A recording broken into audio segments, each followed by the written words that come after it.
one of the things that I would like to do is, how can you be in the know? How do you know what's going on, when the services are, the different activities that we have?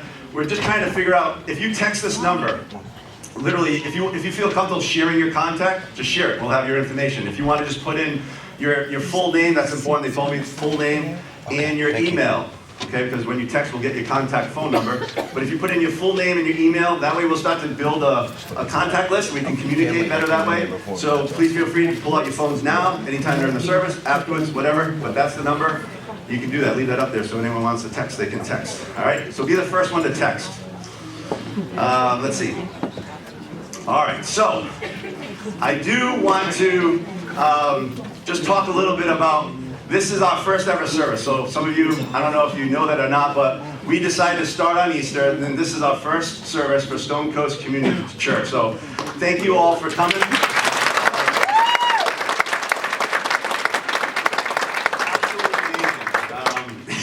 We were thinking about having this many people, but you never, it was like, this is a tremendous surprise. My wife all day yesterday was like, I don't know, I just have this feeling. We need more chairs. I'm like, well, honey, that's a good problem to have, So, hopefully next week you'll come back and if this keeps happening, guess what? We'll go into the gym. Well, you know what I mean? So we have an expansion plan. That gym can hold over 500 people, and we'll set up the chairs in there. We'll put the kids' church in here. So we do have a plan in case this continues. All right. So if you're wondering that, and you're standing like, I almost said crap. And I'm standing, right? Next week we'll fix it. All right. So then you'll have a seat. Let's see what else. And then before I go any further, I just wanted to thank, I have this amazing team, and I will get emotional about this. Without this team, this wouldn't be here.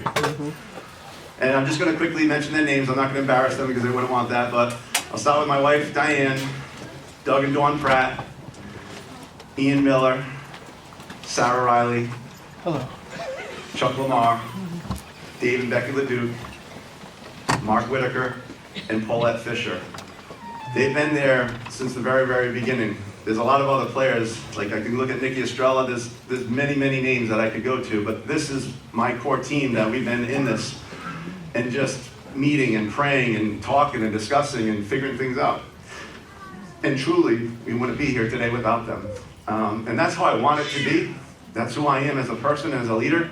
I want to put everyone else ahead of myself. That's my goal and my desire. Don't always do it, that's what I want to do. And I want you to hear that right off the bat, that it's those people that made this possible. And now I hope to include all of you, because the church isn't about a building.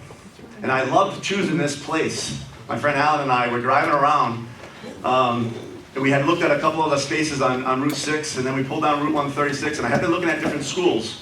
And so when we were driving, I said, Alan, pull in here. It was like 4 o'clock a couple of Fridays ago, 3-4 Fridays ago. And as we pulled in, I'm like, they're probably not going to be open. But then when I got in there, the ladies they had an after-school program, and the ladies were in the office, and I just came in, and it's always interesting when you go, hey, I just wanted to look at your space, and I'm looking to start a church. And in schools, that's usually like, I've called up other schools, and they were putting me off, left and right. And when I came in here, they're like, oh, that's great. We'd love to, be able to accommodate that. And they introduced me to this guy named Frank that runs this place. And Frank spent the next hour and 15 minutes with me and Alan just sharing. He just took it. There's only 2 spaces, so the tour didn't take long. This was the tour, those 2 rooms. But for the next hour, we talked about the possibilities. And we talked about, this is a school, it's called Highlander Charter School, and it's primarily for the inner city kids of Providence. And that right there is what I'm about. I want to make a difference in this community, and that means the surrounding communities. And that's what the church is. It's a bunch of people that say because God's impacted their lives, because they want to make a difference, they're going to show up and get their hands dirty. It's not about showing up on a Sunday morning necessarily. This is just like the time when we get together to kind of, I'll talk about this in a second, but to corporately come together, and there's a lot of power in that, and there's a lot of inspiration in being able to get what we need, because the weeks can be tough. But really the work just starts here. It's when we leave. It's what we do Monday through Saturday. And that's the emphasis that our team has been putting on.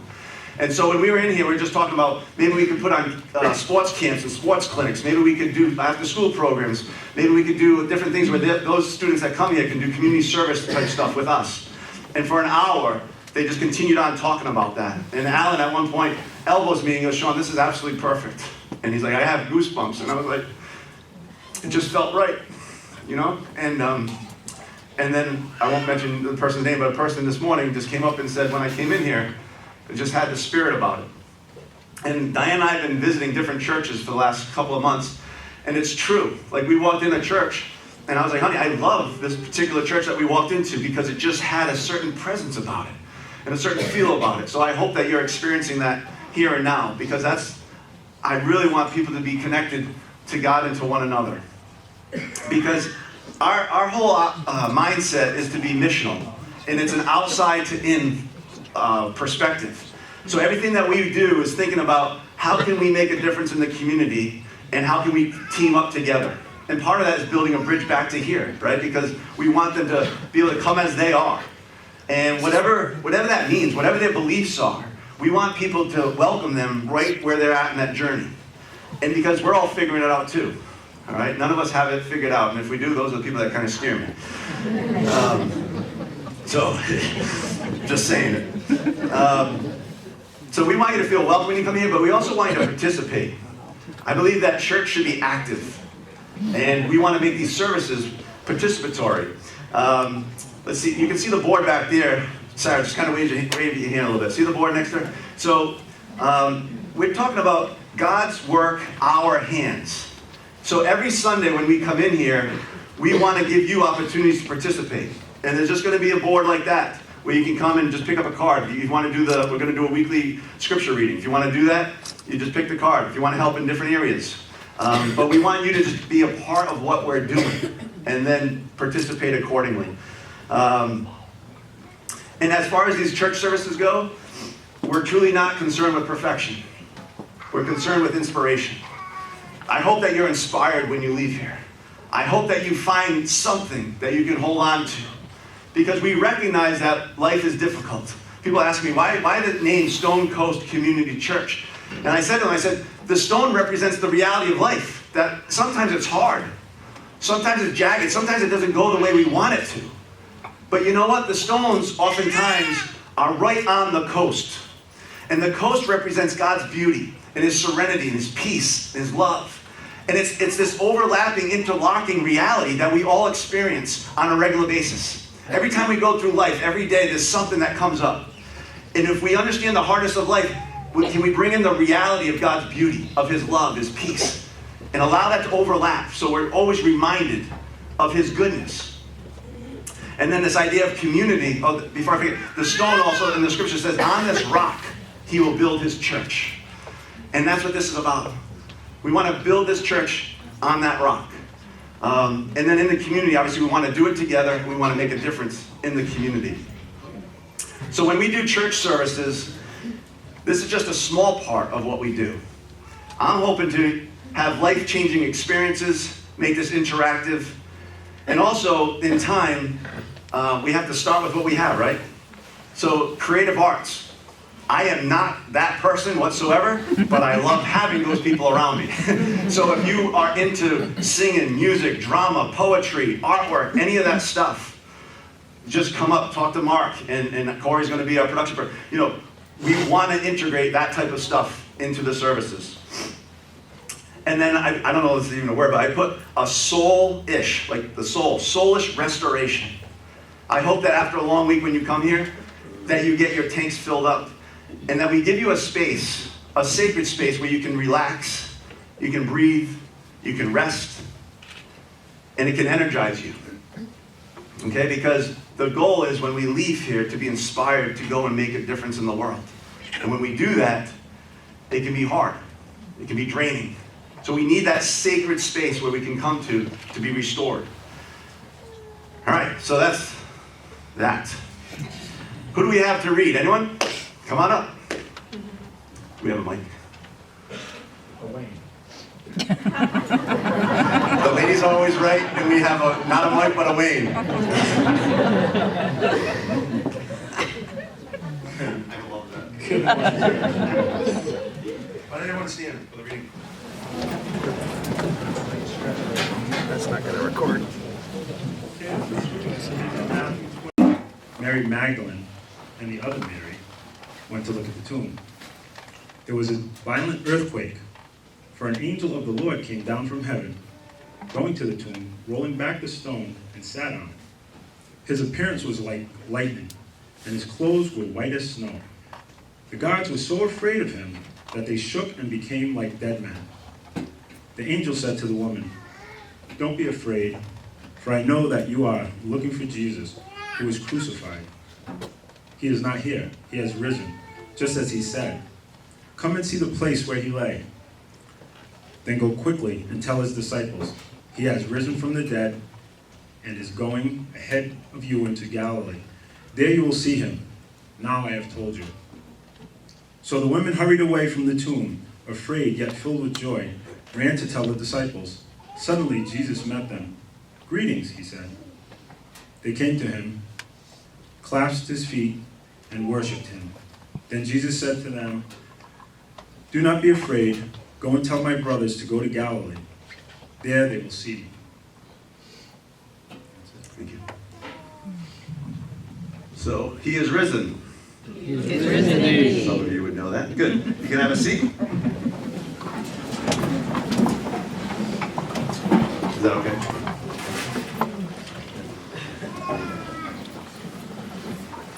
So one of the things with the table, the board back there is this idea of participation. And we have this big thing about your story matters. We're going to actually start off our series next week about that. But because of that, we want to capture your stories. So there's always going to be an opportunity every single week for you to kind of just sign up and say, you know what, I want to tell my story. And whether it's through video, whether it's coming up here live, whatever that looks like, whatever you're comfortable with, but we want to make a place so that we can hear how you wrestle with God. They're not perfect stories, they're stories. They're real stories about real life. And I want to be able to connect with people to say, what's going on in your life, and then how do we come around that? Okay, so that's something that's very important to us. So if you have any questions, just see Sarah back there, and we'd love to get you more involved in that way. Okay, let me say a quick prayer, and then we'll jump in.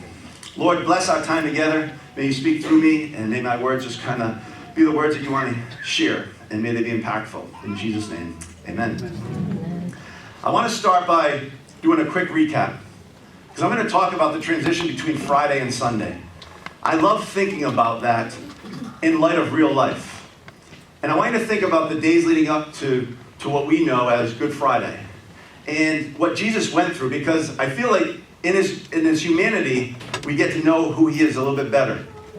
So the first thing is, we know that he had 12 disciples, and he had put people in his life and that he invested in for years. And as this was going on, we know that Judas betrays him. So one of the people that he invested in completely betrayed him. And then we have the story of Jesus at the Garden of Gethsemane. I love that story because it talks about how he was filled with sorrow in such a deep way. And he took his best friends to be with him. And yet every time he went away to pray, they'd fall asleep on him. So his best friends weren't able to be with him in that pain and in that sorrow. And I think he's painting a picture for us to understand, like, can you lean into the garden? Can you lean into the people's pain around you? Are you willing to do that? Because that night, his disciples were not. And later on, we know the famous story of Peter, one of the most famous disciples, denied him 3 times. And the scriptures kind of indicate that each time Jesus was able to see him, every time that they asked Peter the question, Jesus was looking into his eyes as he said, I don't know him. I don't know this man. And I was just thinking about what would that be with the people that I loved the most when I needed them most, and they would turn their back on me. And then we know that Jesus was arrested, unfairly brought to trial. Then he was beaten and spit on and mocked and flogged. They struck him in the head repeatedly over and over again with a staff to the point that you couldn't recognize him. And finally, they crucified him. So why do I tell you this? One, I want you to identify with Jesus' humanity. The pains and the struggles that he has, that he went through, demonstrate that he's a personal God, that he understands when we go through those types of things. He's a God that says, God the Father allowed his Son to enter this earth to walk amongst us so that we could relate to him, to understand that he's a personal God. And then The second thing is, I want us to understand that the pain of Friday doesn't stay there, because there's always new life on Sunday. See, oftentimes we experience that pain and those things, and we stay there. We stay stuck in that place. That could be your past. If you're walking in here today and you say, you know what, I haven't been set free from my past, that's what that could represent. And all it is a willingness to walk through it. Because oftentimes in the pain and the struggles of Friday, the hope and the promise that we have of Easter is that Sunday's coming. And I want you to paint a picture. That's your reality every single day of your life. When you're going through something, will you be willing to lean into that? Because the miracle is on the other side of Friday. If you're just willing to walk through it. I was very emotional on Saturday because of that reason. Because you have the Friday as a pillar and then you have the Sunday as a pillar. But that's Saturday. And I was thinking about Jesus and what he was going through. And he says that he took upon our stuff, our sins, the places where we mess up. He took it upon himself. And it indicates that there's a promise that's being fulfilled. The prophecies that were spoken years and years before are now being fulfilled in everything that Jesus experienced. And why is that important? Because he made a promise and he took it.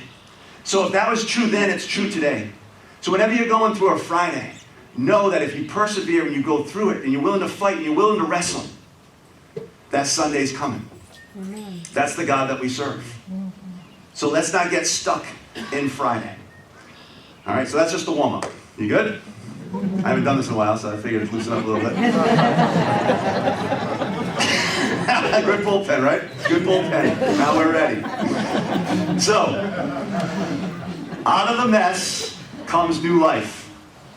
Think about that. Out of the mess comes new life. We're going to have communion in a little bit here. And Dawn Pratt had this great idea, and Sarah, and they were talking about, how do we make this real? And just dirty it up. You know, just put dirt on the table, because we know what the table represents. But when you go to that table, I want you to think about that. That life is messy. And sometimes we want to make resurrection into something like just packaged so beautifully that it loses its meaning almost. But before we get into that, I want to just talk a few minutes about what I call the importance of the in-between times. And I'm going to use the Bible, to illustrate this. It says, early Sunday morning. So, you have the crucified on Friday, then you have Saturday. Now, on early Sunday morning, some of the women went down to the tomb, and it says that there was a violent earthquake, and an angel shows up. And in Matthew 28:5, on the screen, it says, the angel said to the women, do not be afraid. I find that to be ludicrous, but that's okay. The angel said, do not be afraid, for I know that you are looking for Jesus who was crucified. Now, what I want you to understand, a lot of times because we know this story, we just fill in all the blanks. And we don't put ourselves into the person's shoes. These women do not know that he's been resurrected. They're still living in the reality of Friday. They're living in the reality of Saturday. They're living with torment. They're living with hopelessness. They're living with confusion, with anger, resentment. We followed this guy. He was a so-called Messiah, and look at him. He's just another one in a long line.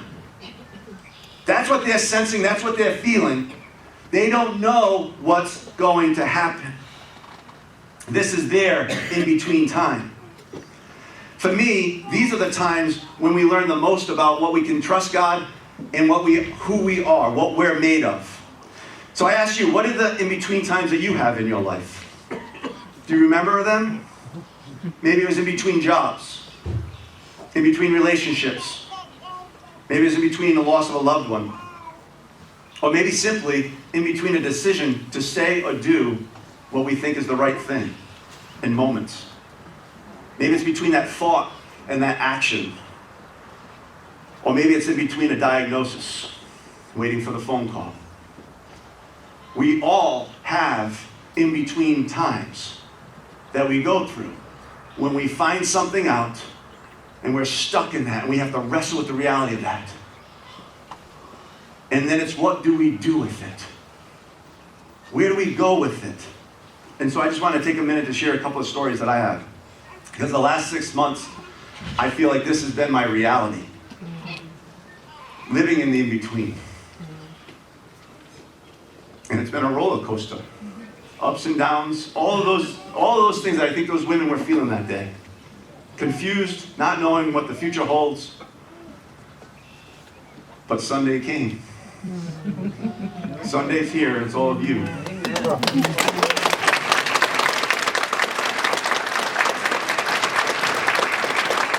This church, this is my Sunday. This represents new life, new opportunities, new beginnings. And it all starts with the people. I could go on and on about how God has shown up repeatedly to make this happen.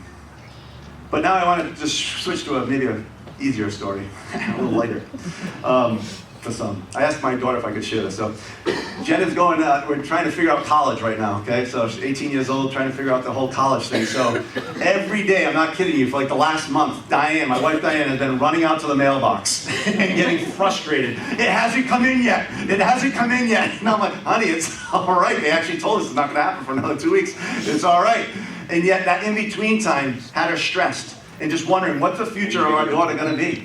And then all of a sudden, I think it was last weekend, I think it was a Friday night, and there was one of her reach schools, and she got the bad notice, that she didn't get into it. And she handled it like a trooper. We're like, wow, good job, way to go. Then the next morning, another no, another one of her reach schools, and that was a little more difficult to take. So now she's living in that in-between time, and my wife and I had texted back and forth going, oh man, how's this gonna go? We're praying. And then wouldn't you know, within 30 minutes, her school, her number one school that she wants to go to, she got in and she got accepted, and she's like,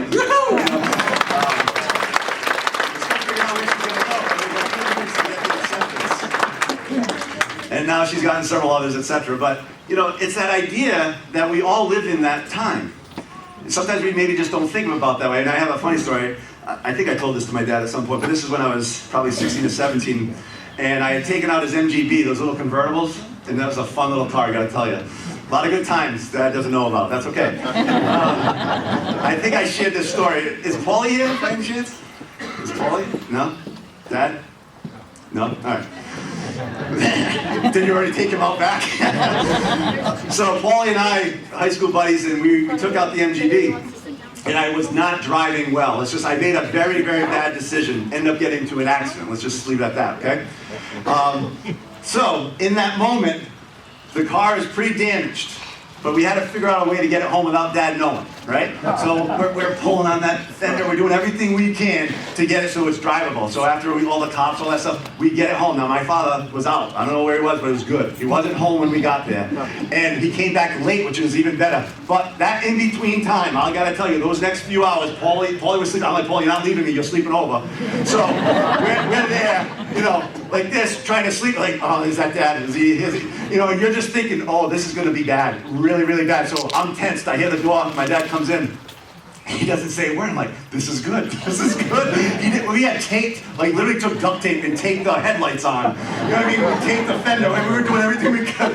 He didn't notice. I'm like, this is awesome. So, what did you know though? The next morning, the sunlight, here comes Dad. What the happened, son? It wasn't pretty. But I'll tell you what, those hours was, to me, the in-between time. So kids or teens, have you ever waited when they tell you, wait till your dad gets home? That in-between time, wait till he comes home and you gotta live with that. That's good. It's good for you. All right. A little fear never hurts in parenting. That's good.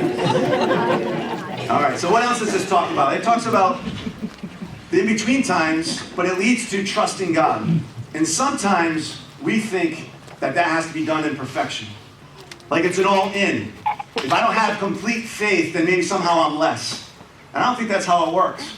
And Dawn gave me this term, I don't know if she came up with herself or from someone else, but it's called trembling trust. And I absolutely love that phrase, and I've been just thinking about it over this last week. Trembling trust, because I don't want anyone in this room to disqualify yourself. Just because it's not perfect. We're going to go further on in the story, and you're going to see that some people doubted. And we're going to talk about that a little more, but what does trembling trust look like?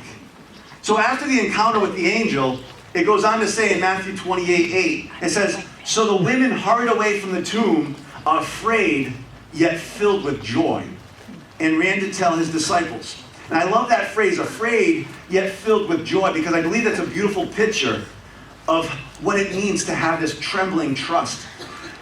And the reason I like it is because I think it reflects our reality. So I think a lot of times we have a tendency in church to make things better than they seem. Your whole life could be falling apart. People show, well, how are you doing today? Oh, God is good. God bless me. No, He hasn't. You're falling on your face. It's ugly. Everything's falling apart. Don't pretend like it isn't. Yes, we have this hope. Yes, you can get through it to Sunday. But the reality hurts. So let's not pretend like it does. And then having that trembling trust can get you through to the other side. And that's all we need, is a trembling step. Another trembling step. And the closer we get to it, maybe that faith will become realized. But it just starts with the step. And at least for me, when I'm going through this whole last 6 months, I'll go to a friend first. There's people in this room. I just vented it. I tell them, please don't ever repeat anything I say to you, because it would be ugly. I'm serious, right? We have to be real. When you're going through the in-between times, it's hard. Having the right people in your life matter. And just being able to get it out. Right? It's ugly when it comes out. But when you have people that love you, they don't care about that. They don't see the imperfections. They see with eyes of love, and they know that you'll get to the other side. Amen. And then you just keep working it through with God over and over again, and that's that wrestling. When you have a relationship with God, it's not perfect. It's just your willingness to dialogue back and forth. It's your willingness to wrestle with Him. To go through the process. And then you hope that in those times that you can come out to the other side of trust. But not always. It doesn't always work that way. So trembling trust, and that in itself can lead to new life. So the resurrection teaches us about the in-between times, and it teaches us about new life. But I want to put a little twist on what it means about the resurrection, because our tendency is to make Easter all nice with the Easter lilies and girls in the cute little white dresses and all that stuff, right? But I don't think that reflects our reality. So the next point is, resurrection is often dirty. And this is going to lead to our time of communion. Resurrection isn't tidy. It's messy. It doesn't fit into a neat little box, because, think about it, it's unexpected, it's troubling, it's disconcerting, it's upsetting. If you put yourself back in those women's shoes and you think about what they were doing and what was happening, it was truly disconcerting. Think about having a newborn baby. A lot of us in here have had that experience. The babies come into the world in ways we don't expect or plan on. And they're often very, very messy when they arrive, right? Just filled with stuff. I don't even know. It's just stuff. I wanted to deliver my babies. Like, it was awesome. I was there in it, but it was something. Whew. Talk about not being prepared. They didn't tell you about that in the classes. Woo! Okay, but after they do all that stuff, then what do you say? Look, my baby is beautiful. Right? New life came out of that mess. Right? Out of that pain, out of carrying that child for 9 months. Here comes this beautiful new life. That's, to me, what resurrection is about. And there's this woman that Sarah had told me about. Her name is Nadia Bowles-Weber. I think I'm saying it right. And look at this picture. Nadia, what do you... Can you see that? So Nadia is... a motorcycle, no, a gang member, I don't know. No, she's a Lutheran pastor, okay? What I love about her is this is her. She's like, God, just use me as I am. And she's a Lutheran pastor. And what I love about her is she has these unbelievable ways of thinking about stuff. Pull up some of the slides, Corey, the next one. I want you to think about this. She says, you have the quote? Yeah. New doesn't always look perfect. Like the Easter story itself, new is often messy. And then she goes on to describe, what does new look like? I just want to take a minute to go to the next. Reconciliation between family members who don't actually deserve it. Hang on to that for a second. Reconciliation is a fancy word in the Bible that just means to make things right. Right? That you're going to do what you can to make that relationship better. How many people in this room, this is hard. But when we actually step out of it and we go through the messy process, when we get to this, that's where God can restore a relationship. There's people in this room, I guarantee you haven't talked to someone that you love in 10 years. I guarantee there's someone with that story. It doesn't have to be that way. Take the first step of trembling trust. Go to the next one. The newly sober alcoholic. There's someone in this room that understands this deeply. The newly sober alcoholic. That's what resurrection looks like. It's not an easy process to go through that. It's ugly oftentimes. If you haven't been with someone getting sober and watching them go through that, what do they call it? The withdrawals. Oh my gosh. But if they're willing to go through the Friday and the Saturday, Sunday is beautiful. Go ahead. The first day on the job, or first semester at a new school, I love new starts, right? It's nervous, all those things start to happen. That's a form of resurrection. Asking for help. Us guys love this one. We love asking for help. Just don't get lost. We're never going to get the GPS. Thank God. Go ahead. We're not asking no someone. Being the biggest or oldest or slowest person in the room and still getting on a treadmill. Love it. Go to the gym all the time. And I love when I see people that fit that and say, you know what, the heck with all of you. I'm getting my life in order today. I'm going to take a step of Alan, I go with Alan every day. It's like that tremble. Hey, good, trembling trust. Keep it going. Next one. Getting up the courage to speak up for the kid that's getting picked on and fumbling over your words. Love that. If you have the courage to try, doesn't matter what comes out. That action is a sign of resurrection. Go ahead. Saying the words, I forgive you, in our head again and again when you are days or months away from saying it out loud. That's the process. That's the wrestling. Praying the prayer when you aren't convinced there is anyone really there listening. That's trembling trust. Just trying to figure it out. Say more. We serve the God of Easter, and this God is a God with dirt under his nails. And we want to be the kind of church that's willing to get its hands dirty. God's work, our hands. So when we do communion, this is going to be ugly. It is what it is, folks. It's going to be messy. There's no easy way of doing this. But what I want you to think about, your life, your in-between times, the times maybe when you stepped out in that trembling trust, what was it like? Maybe you need to take that step. As you take the elements, and this is for anyone and everyone that wants to do it. If you don't want it, you don't feel comfortable doing it, that's fine. But I want to give anyone and everyone in this room permission to do so. Okay? I'm not putting on the Christian things. If you want to participate in this, participate. That could be your first trembling step. So I encourage you to do that.